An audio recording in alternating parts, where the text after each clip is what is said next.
and she has her product made in China. And the New York Times's daily podcast called The Daily featured her last Monday. We pulled a S.E.T. She's trying to be they're using her as their real life witness on how bad these Chinese tariffs are hurting Americans.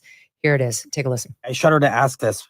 What happens to the tariff cost you would bear once the tariffs go from 104 to 145%? $229,000. Just the tariff you would pay on $158,000 worth of product. Mm-hmm. And we would have to come up with that in the 30 to 40 days it takes for the product to get to the US. Wow. And I can't get any more loans. Better cancel that order. Cancel that order, turn around, find a different supplier, baby girl. Sorry. Oh, and why are you over leveraged as a business owner? If you're over leveraged, that's not really Tara's fault, but okay. Fully leveraged. I have my house on the line already. I can't get more loans. Damn. Yeah, I mean, I can't come. It sounds like the business might have been failing already, to be quite honest.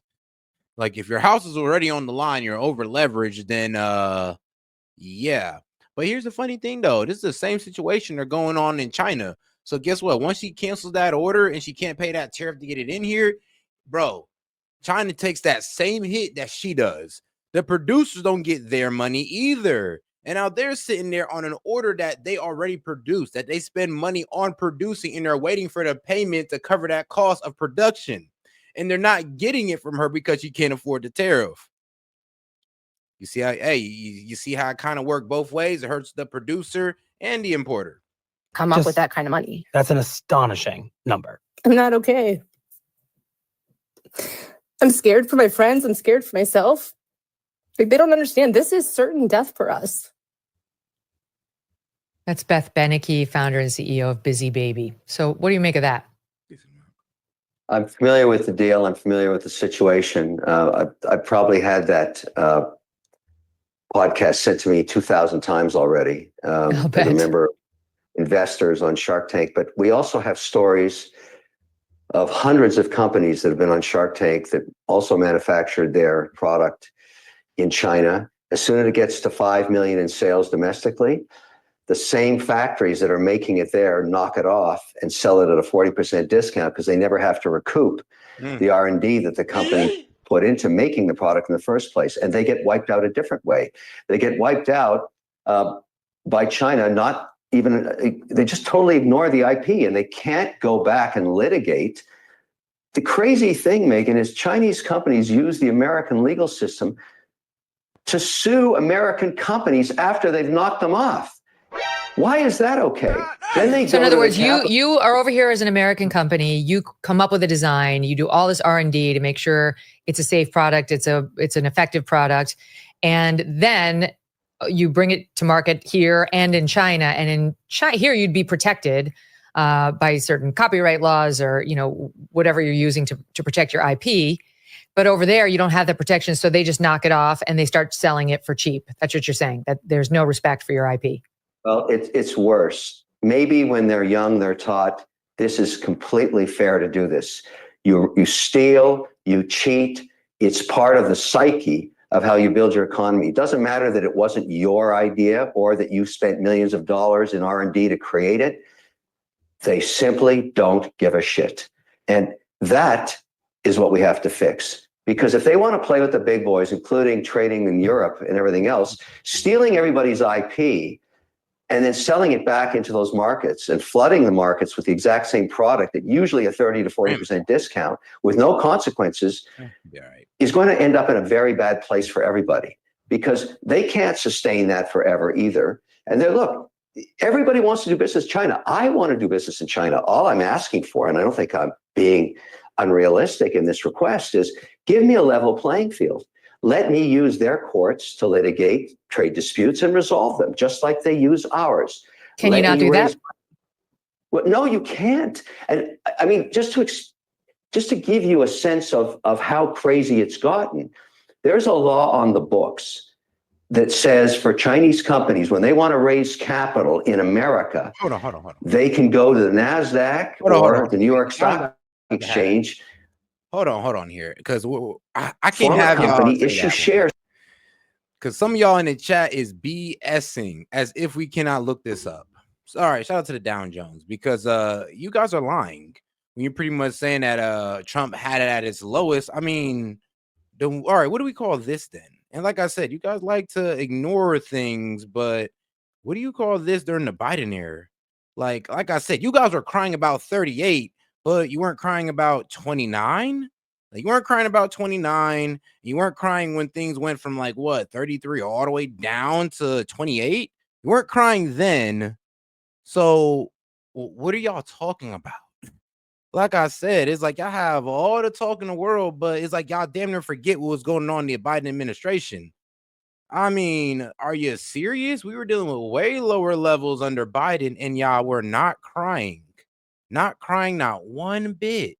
So y'all lose the argument when you want to talk about, oh, Trump dropped the economy 10 points. I'm like, bro, shut up. Where the hell were you in September 30th, 2022? Like, please tell me where you were at. Because obviously, what, would you live with your mama or something? Because you must have not, you obviously didn't recognize it. Like, you must have been living with mama. Like, and lucky you and God bless. But some of us was out here in the real world experiencing this stuff. Like, man. To Americans that aren't real shares. They're shadow shares. And what's incredible about this, they don't even comply with GAAP. And so what this law said was, it was Rick Scott who originally got the momentum, the senator out of Florida, on this deal, and said, look, we'll give them 3 years to comply. That's a long time. And then they can stay listed on the exchange. And while Gensler was the head of the SEC, he didn't enforce this law. But a new sheriff's in town named Paul Atkins just got confirmed last week. And he has made a public statement saying, okay, I've had enough of this too. Every Chinese company that is listed right now that is not complying with GAAP, I'm going to delist them. That could be as much as $800 billion of market cap. Oh my Wow. That should happen, because why is it fair for an American company to have to pay for compliance and be compliant with all the regulators here in America? Yeah, and that is crazy because, like, look, China, they could break all the rules, break all the trade policies, break all regulations. I mean, and then they ain't got no climate change laws. They ain't got those BS laws. So, yeah, China can skirt all the rules, rip off everybody, and we're all just supposed to sit back and take it because what? They make our shit? No, that's not how it's supposed to be. And everybody need to stand up to China. And I'm glad that the United States, the only people that can do it, is doing so. So shout out to Trump for taking that stand against the elites that you guys, the Dems, say they hate, say they want to go against, but they were too cowardly to. I mean, Nancy Pelosi had the right vision, but no follow through. To stay listed, which costs millions of dollars in some case. And they're competing with a Chinese company right next door to them that doesn't have to. Why is that okay? Under what scenario is that fair? And I think that's the kind of question that people like me are raising their hand and saying, enough. Let's fix this problem once and for all. And yes, there's going to be stories of that poor woman's situation, but these tariffs are not going to be forever. This is a game of chicken, two economies colliding with each other, one cheating and stealing and one not. At some point, you got to resolve the issue. And I think at some time in the near future, Xi's going to call Trump and say, okay, where do you want to meet? You want to go to Geneva? You want to go to Riyadh? Is he? Because I mean, whenever you hear somebody talk about this, who knows China, who knows Xi, knows Chinese culture, they say he'll never call. Never. Like, I mean, yeah, he'll let his people. I mean, you know what? He'll call, but he will. He's not afraid to let his people starve. I'll tell you that. But he'll only do that if he sees him, waiting. If the battle is just a battle of nutrition, then and he knows he can win by just waiting however long days, then yeah. But if we just keep raising it, and getting all these other countries for their resources, like Congo, we did a resource deal with Congo. Shout out to my people in Congo. So yeah, if we keep doing deals like that and we keep kind of waning ourselves off their resources, they're going to lose these jobs. They're going to lose a lot of jobs. And a lot of companies are already moving out of China already. Like Apple's already moving their operations out of China. Why? Because they want to get out. They want to get out before the tariffs are reinstated. Come on now. Y'all know the play. Y'all just ain't trying to accept that as working. When you talk about countries, I mean, what? Japan came, South Korea came. Official deal with Congo. I mean, Italy was just here. Italy was just in the White House maybe like a day or two ago. Come on now, pay attention. they he cannot lose face. I mean, any communist country leader would be this way, and that includes him, that they just can't. He can't lose face. That's the last thing he'll do. And now Trump has to find a way of going to him. But, Trump's kind of like that himself as well. Well, I can assure you within the Communist Party of China, there is a bunch of narrative going on about how long do they want to do this, because the only reason you stay in power in a communist society as a supreme leader is everybody's fed. They can take care of their families and they have jobs in factories. Now, what you could do, even though they're not making rubber mats anymore because they're all sitting on the water, no one's going to buy them. There aren't enough markets big enough to replace the American consumer. There just aren't. Yeah. So at the end of the day, and I will explain to you why. When he says there are not enough markets to replace the American consumer, yes, we have the biggest consumer power, and our dollar has the best conversion rate for the Chinese. I mean, the only best conversion rate for their dollar besides ours would be the euro. And I mean, Europe does not have as much buying power as the US, so it's nowhere near a good enough replacement for us. And their market will still crash without our buying power. Like I said, all they do is produce. And I showed y'all videos of how the Chinese make the stuff, but they can't even afford their own stuff. Majority of the Chinese people cannot afford their own products. That's the reality of China that, well, they hide from you guys. So when you guys thinking that China's going to win, well, you're working with half-ass information because you don't really know the true state of China's economy. You got to start asking yourself, okay, if I'm Xi, do I print money so that I can pay these workers and then have hyperinflation where a loaf of bread, goes up 1,000%, the Venezuelan model?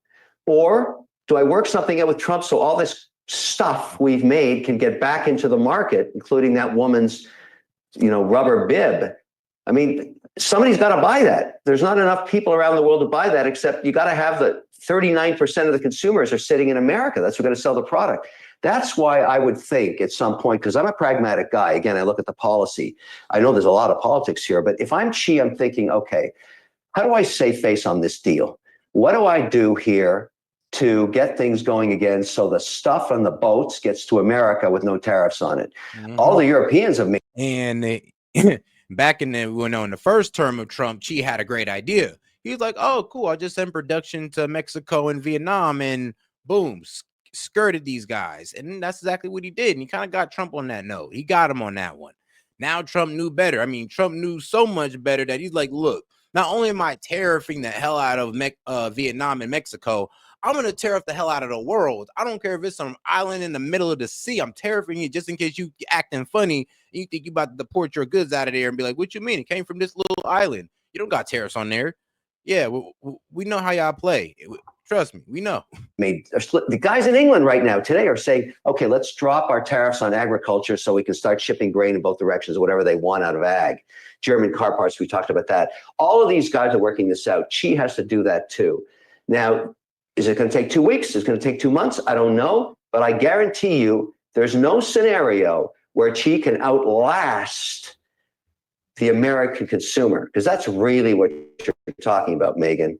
At the end of the day, can he really cut himself off from the largest consumer market on earth? No. And so I'm on the camp that says, okay, let's see how long this game of chicken lasts. But would I like to resolve this thing once and for all? Let me speak on behalf of millions of investors and entrepreneurs in America. Yes, I want to do business in China. I'm willing to compete with Chinese on a level playing field, and I want to open the markets up. Yes, I have nothing against the Chinese people. I don't like their government. I don't like their policy. And if you're not going to change the government, then let's cut a deal to have a reciprocal tariffs or no tariffs, but definitely access to the markets, and definitely got to play by the rules. Facts. I mean, and that's the thing that a lot of these people are afraid of, like opening up their market to American goods. Like I said, a lot of people wouldn't tell you to lie that, oh, our goods are too expensive or they're not good enough. And I'm like, you know what? Some of our goods are too expensive for these countries, but not our agricultural goods, not our produce products like apples, like fruits, vegetables, poultry, and all that good stuff. Yeah, they can take that and they'll be okay. I mean, we even had to get EU to drop the BS with the BS regulations they had on our meats. So now most of our products are now opened up to the global market, which means that's going to drive a higher demand. This is one of the plans of Trump is low-key pushing our domestic product out into the national market instead of us just buying into the national market without really getting anything back. I would like to raise money in Hong Kong. I would like to approach their markets. I don't want to have my IP stolen. I don't want a 51% Chinese partner. We don't force that on Chinese companies here. But I'm telling you, it's time to clean this mess up once and for all. And I want to reiterate the whole currency point. Like I said, they cannot escape the American dollar and its buying power and the conversion rate it has on the yuan. The only better conversion rate than the dollar on the yuan is the euro. And the European Union does not have enough buying power to keep it up, to pretty much replace us. That's the truth. If they try to go out there and spend with Mexico, they're going to get paid in pesos. That conversion rate is not going to hit the same. The Indian ruble, then go try to sell to India. It's going to be the Indian ruble. Our currency is more powerful than both of those.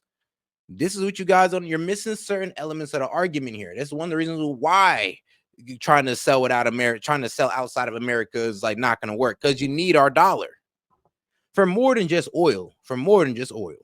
For all. And yeah, it's uncomfortable and the ebb and flow and the volatility. But I say to everybody, chillax. Let this administration get this thing done and let's move on, because the last 20 administrations never dealt with it. This one is, you may hate Trump. You may have Trump derangement syndrome. I feel your pain for that. I don't care, because that's not what matters. It's the policy. Man.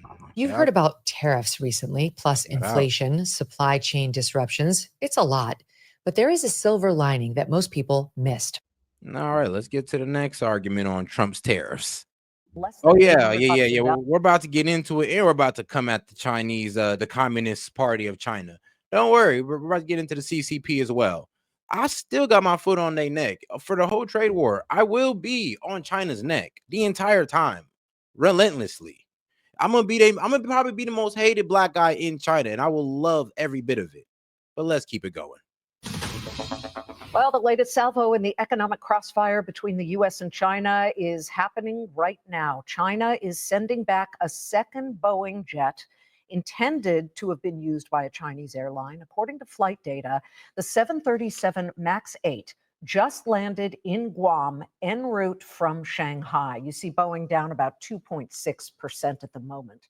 President Trump's next move against China might affect anybody who orders from Chinese websites. Starting May 2nd, the tariff loophole called the de minimis exemption will be closed. And this is how people like Shein and Temu get their prices so low. This is how they're able to send you these send these products dirt cheap. This right here. Once we shut this down, guys, bro, you might as well just if you're a Temu buyer, rack it up right now. Baby girl, if you're a Shein buyer, rack it up right now, because in 10 days, it's shutting down. In 10 days, in May 2nd, on my birthday, ironically. Yes, Temu and Shein, them is either going to get shut down or the prices are going to skyrocket on there. So prepare. It's about to get real on Temu and Shein. Trump signed an executive order slapping a 120% tariff on all packages coming from China and Hong Kong, and a postal fee of $100. Come June 1st, that fee jumps to $200. Currently, shipments worth less than $800 in value are exempt from that surcharge, but as of May 2nd, no more. As volleys in the U.S.-China trade war continue, the anxiety on Wall Street has devolved from trader trepidation to, a bit of market mayhem. Look at what we're seeing today. Dow is down at the moment, 1,167 points. S&P down 3% or 160 points. NASDAQ down 528, 3.25%. New York Magazine this week capturing the New York Stock Exchange nightmare with this cover. The title, Wall Street's Rude Awakening. And you see a bunch of traders with their hair on fire, right? The quote on the screen right there is, I did not think for 1 second he was going to go this crazy. And like I said, though, to my list, the ones who hate the rich, who feel like we should tax the rich, who feel like the rich make too much money, aren't you happy? Aren't you happy? Like, come on now. You got the investors, the Wall Street guys, the guys who pretty much step on other people, who make money off the middle class, to sell out our jobs and all that good stuff. Aren't you happy? I'm happy. And I don't even have y'all positions, but I'm happy. Ain't that crazy? Damn, I feel like I'm more liberal than y'all at this point. That is from Where my Trump Spencer hat at? I feel Hakimian, a little who too liberal manages for the that. Toulouse Capital Hedge Fund, and the alleged he is President Trump. But not all money managers There we see go. it that way, There we including my next guest, Heyman Capital Management founder and CIO Kyle Bass. You do not have your hair on fire. Why not? I don't have that much hair just to get started. Yeah, Good to you be do. here. You got enough. Look, this is a necessary. Like, everything that President Trump's doing on the tariff side, in my opinion, is necessary. I think that we are reasserting ourselves, especially against our number one, call it adversary, enemy, counterpart in China, whether it's on the cyber front, the trade front, or the military front. We've been at multiple wars with them since 2002. They've been winning the trade war for over 20 years, and now we're resetting it. And the de minimis exemption is companies like Shine and Temu. They export almost 4 million packages a day to the United States, and 4 million a day to the United States. And like I said, due to them skyrocketing prices, them prices gonna go up and them sales is going to go down. Yep. No longer will you play American clothing brands out of money. Nope. No longer will y'all get that off. Guess what? Temu? Guess what, Sheen? You out the game now. I mean, hey, they can keep operating, but I'm gonna be honest with you. The only reason why these girls was buying Sheen so much is because of how cheap it was. The only reason why people were on Temu is because you can get a shitload of stuff for $20 and all the deals they'll give you. So yeah, now that that's gonna be out the way, I wonder what they'll do now. Like, how else? Because that was the only way they was making it so cheap for y'all. Only way. And what happens is illicit substances, so all the precursor chemicals for fentanyl come through the mail, and they go undetected. And a number of counterfeit goods come undetected. And that de minimis exemption is exploited by the Chinese by cutting packages up into $800 or less increments. So we're just closing a loophole that the Chinese have been running through. And so does that have a detrimental effect on prices? Look, on the low end, yes, but the writing has been on the Great Wall since 2017, Liz. This has been a long time coming.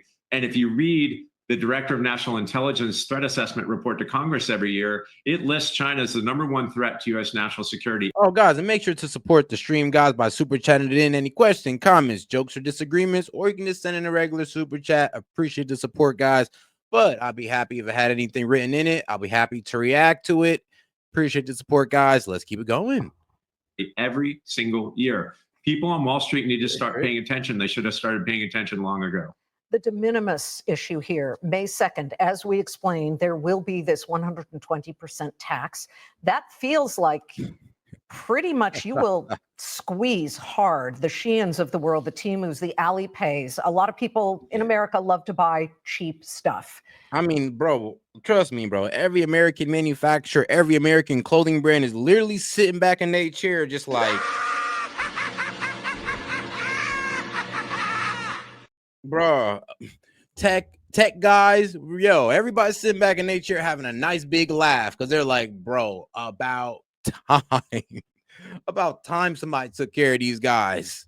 It's like, what? They out here selling massage guns for like $3. Like, how do you beat that? How do you beat that when you go out here and you have to get it for like what? Like $30-$40 now? But on Temu it was like $3. Like, how they doing that? And in some cases, they can't afford to buy anything more expensive. How do you argue that this is really important to do? And arguably, too, you got fentanyl coming in some of those sub $800 packages hidden in that way, correct? Look, Liz, the state of Texas, since it began Operation Lone Star a little 4 years ago, has confiscated 360 million lethal doses of fentanyl just at the southern border between Texas and Mexico. That's enough to kill every single man, woman, and child in America. It is actually insane. And China can chase one case of COVID all over their country and shut it down and snuff it out. But you mean to tell me that they can't stop enough precursor chemicals from coming to the US and Mexico to kill all of America? Like, give me a break. This is intentional. It's a reverse opium war. Talking about people buying cheap goods, Liz, look, if the national security of America was left up to the average Americans, or for that matter, up to Wall Street, we'd all be speaking Chinese tomorrow. This takes real leadership to reset the relationship. And when you, I mean, they don't want to talk about the Chinese yuan, though. It's like they never really want to talk about that exchange rate. It's like, bro, if you don't think that their economy is doing bad as well, you're tripping. Literally, if you don't think that they're hurting as well like we are, but they're hurting way worse than we are, trust me, China's hurting way worse.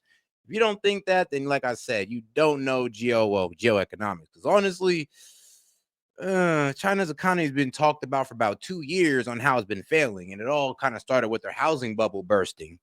I mean, what we had in 08, they had in 2022.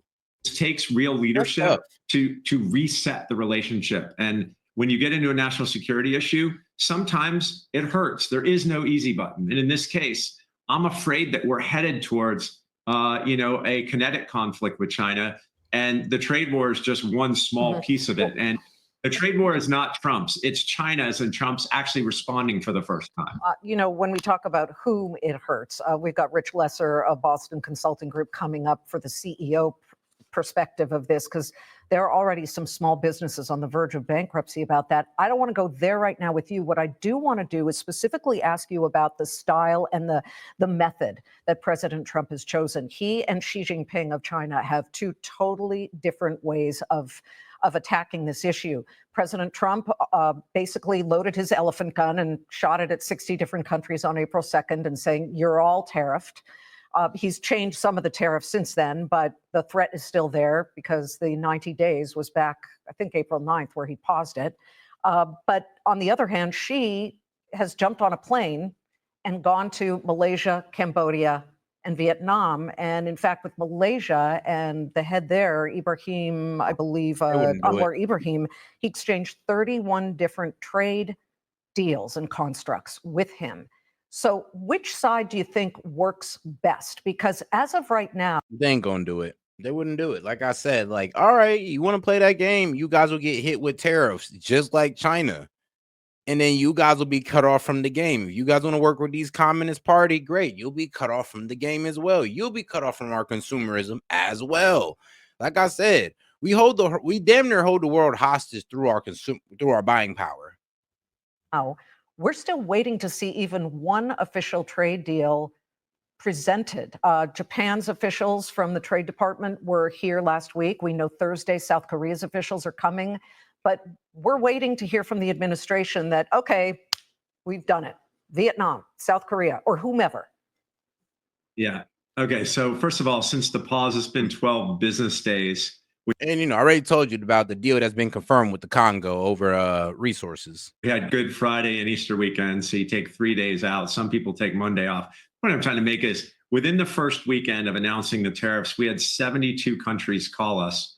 We had 15 memorandums of understanding written, and now we have trips, people coming. Liz, this doesn't happen overnight, and it's important for us to reset these relationships in a bilateral way.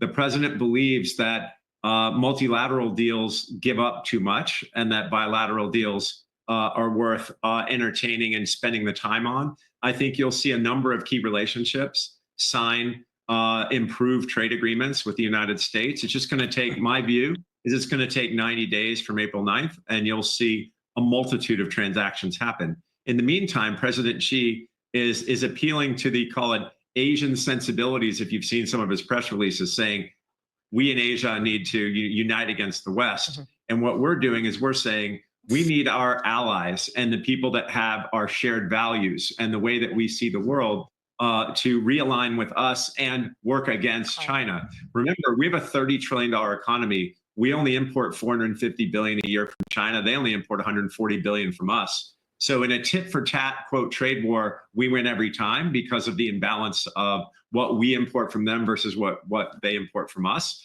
So what we have to do is hold the line. We need to get to a new place, which rebuilds our foundation, and then we can grow again. We can't continue to. All right, so pretty much what we're doing with the Congo is, they're trading us rare earth and minerals, and I mean, they got a lot of it. It's Africa. Africa has a lot of resources. I mean, pick a goddamn country and it's filled with resources in Africa. I mean, it's a very resource-rich continent, I'll say. A resource-rich continent, because Africa is not a country. If you call Africa a country, you're a dumbass.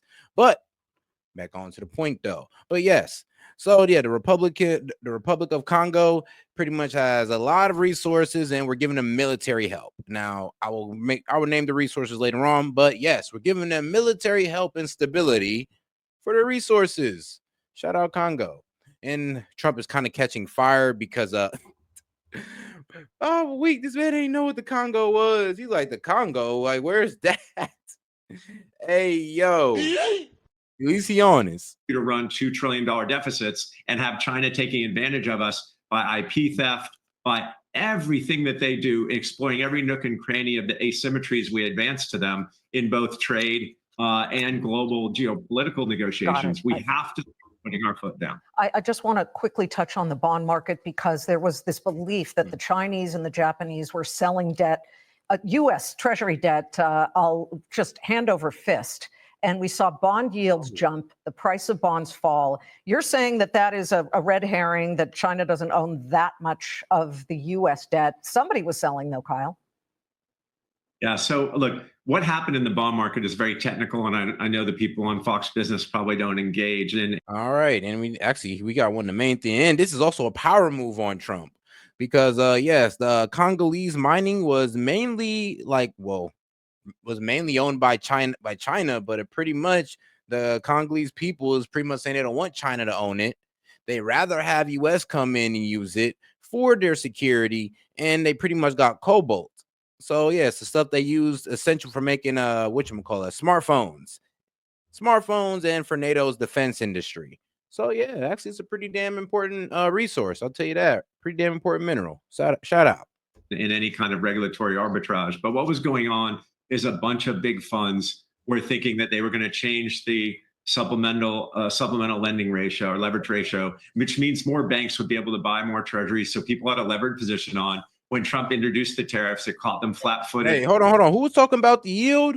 Hold on. Whoa. Somebody was talking about the treasury yield. It's in the green right now for the month. What was I hearing? Somebody check the treasury? Oh, shout out, the treasury right here in front of us. Whoever said that, yeah. I mean, you don't really look at the market. And they blew out. And it happened all in 2 or 3 days, and that's done. And so now you have a scenario where the bond market in the United States in that trades is a $29 trillion market. There's a $37 trillion market, but the $7 plus trillion is intergovernmental between, call it, government agencies. So the bond market's $29 trillion. The US Fed owns about 6.7 trillion of those. The rest of the bond market trades $1 trillion a day, and the Chinese own 750 billion. This kind of this Chinese strength, of sort of Damocles, them owning our debt and owning our markets, is a total fallacy.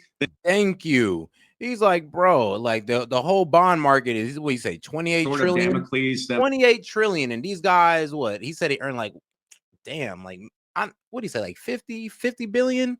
That's not too much of our bond market. But let's go back to that fact, since you guys want to sit here and say that China owns all of us. They own our dollar and everything. And no, they don't.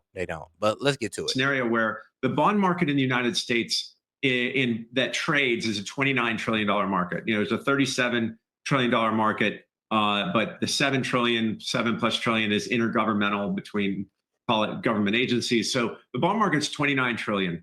The US Fed owns about 6.7 trillion of those. The rest of the bond market trades $1 trillion a day, and the Chinese own 750 billion.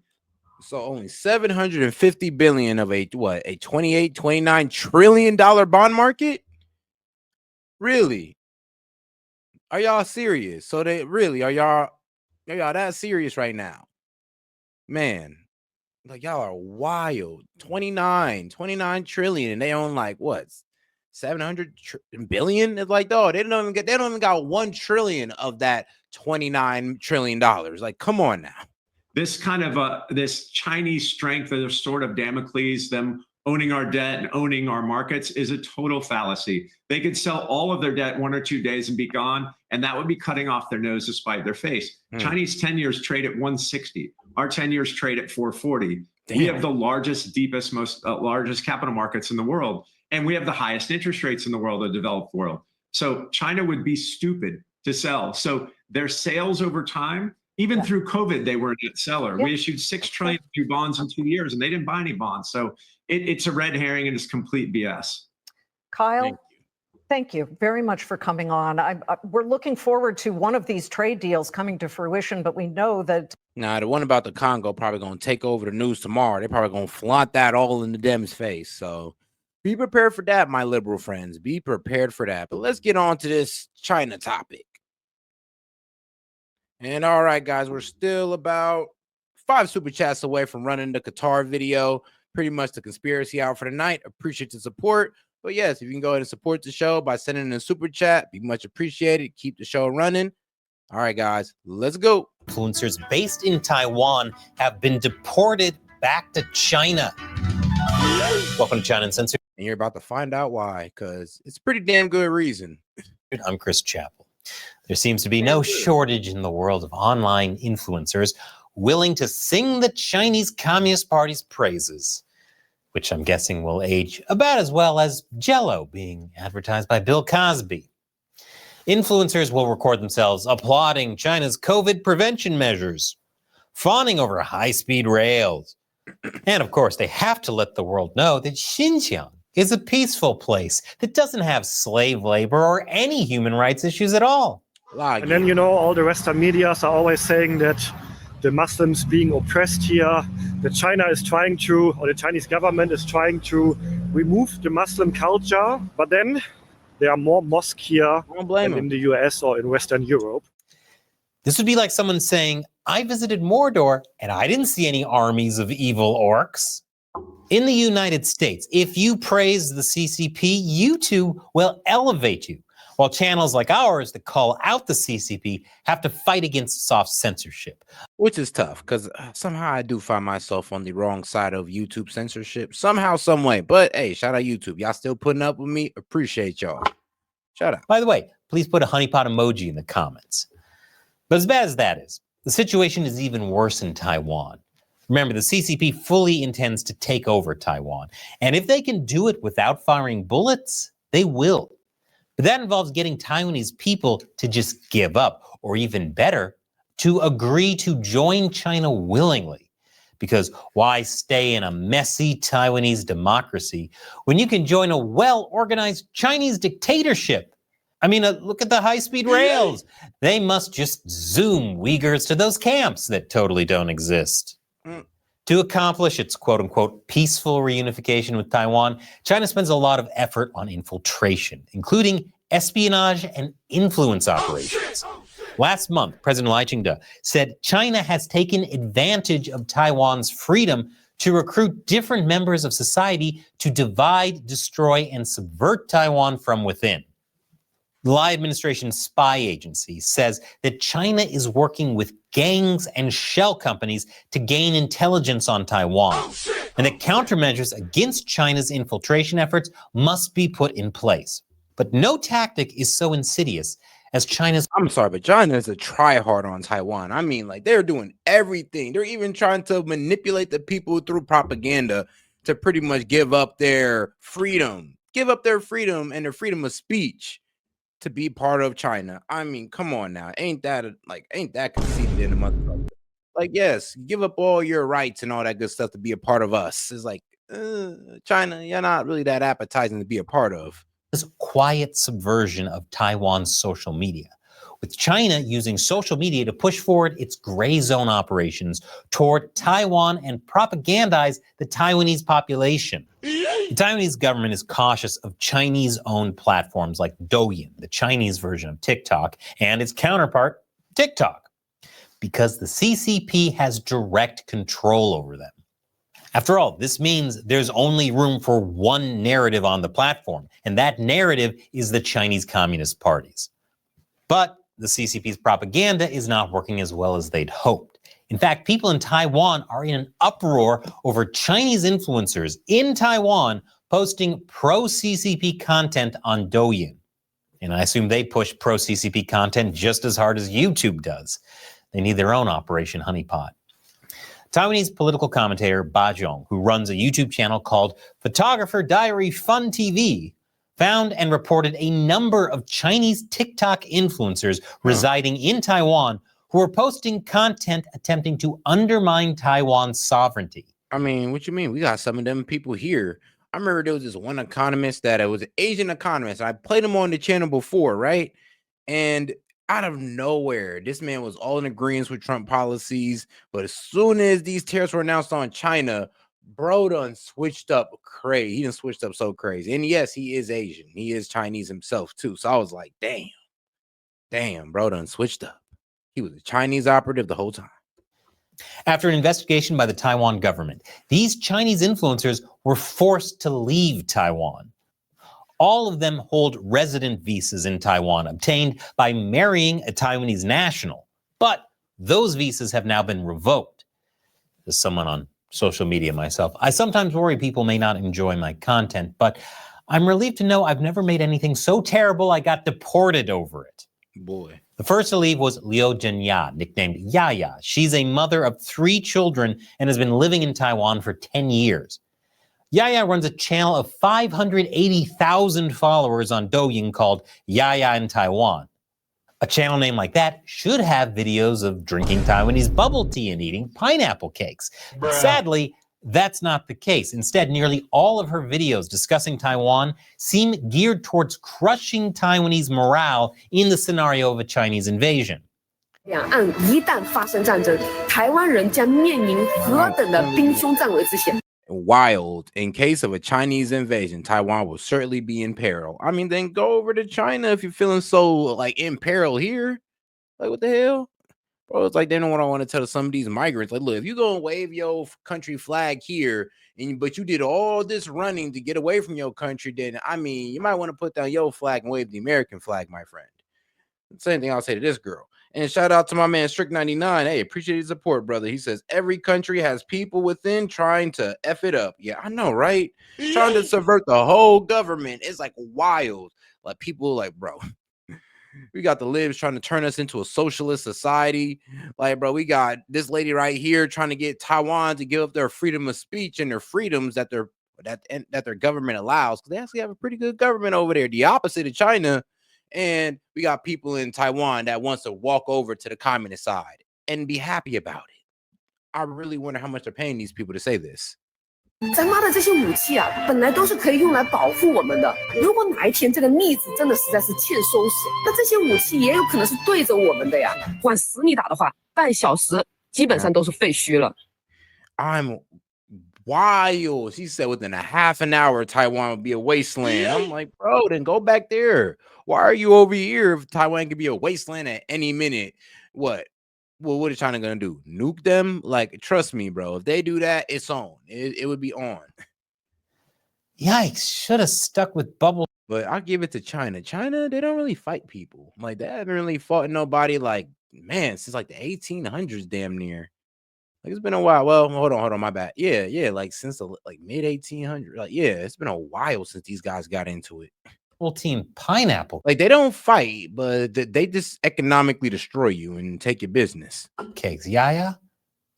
Journalists note how Yaya's choice of words mirror the CCP statements verbatim and speculate there are ulterior motives behind her online behavior.